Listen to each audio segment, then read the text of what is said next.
Hoy vamos a profundizar en un sermón titulado La mesa y el encargo de Jesús. Para ello, nos basaremos en el Evangelio de Mateo, concretamente en el capítulo 26, versículos del 1 al 32, e intentaremos desgranar juntos las claves de este sermón tan particular.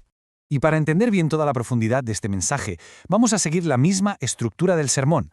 Empezaremos con un pequeño acertijo lingüístico sobre dos palabras, shokutaku. Luego veremos qué significa exactamente encargo. Pasaremos a explorar la misión de Jesús como un encargo divino, veremos cómo se confió a otras personas y al final ataremos todos los cabos conectando la última cena con la mesa celestial. Venga, empezamos. Y es que, como se nos recuerda en el sermón, si hay algo que vemos una y otra vez en los evangelios, es a Jesús compartiendo mesa. La comida no era algo secundario, no. Era un acto central en su día a día, el lugar donde transmitía muchas de sus enseñanzas más importantes. Y aquí es donde empieza lo interesante, el verdadero nudo del sermón. Resulta que en japonés existen dos palabras que suenan exactamente igual, shokutaku. Una, como vemos, significa mesa para comer, normal y corriente, pero la otra, que se escribe con otros caracteres, significa algo que en principio no tiene nada que ver, encargo o comisión. Y la gran pregunta que nos lanza el predicador es, ¿qué conexión hay entre la mesa de Jesús y un encargo divino? Entonces, para poder resolver este acertijo, lo primero que hace el sermón es, lógicamente, explicarnos bien qué es exactamente ese segundo shokutaku, el del encargo. Necesitamos entender este concepto para ver a dónde nos quiere llevar. Y ojo, porque aquí está lo importante. Como nos explica el predicador, un shokutaku no es pedir un favor, es algo mucho más solemne. Implica confiarle a alguien una misión, una tarea, y hacerlo con palabras que le dan un peso, una autoridad especial. Es, un traspaso formal de responsabilidad.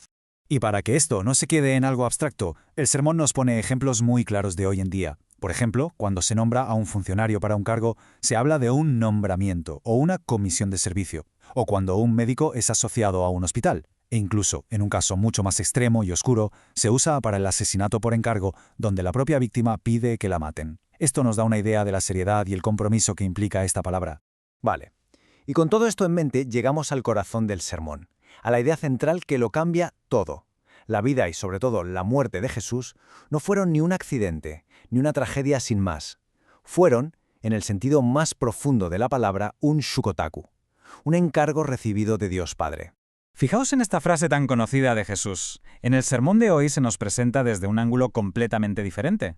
No es un desafío, no, se interpreta como un encargo directo. Es como si Jesús estuviera diciendo, os encargo que hagáis esto, que destruyáis este templo, porque es la única manera de que yo pueda resucitar.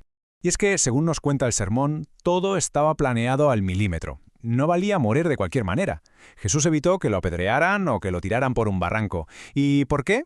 Porque ese no era el método que especificaba su encargo divino. La crucifixión era la forma exacta en la que tenía que cumplirse. Pero claro, un plan divino necesita ejecutarse en la tierra.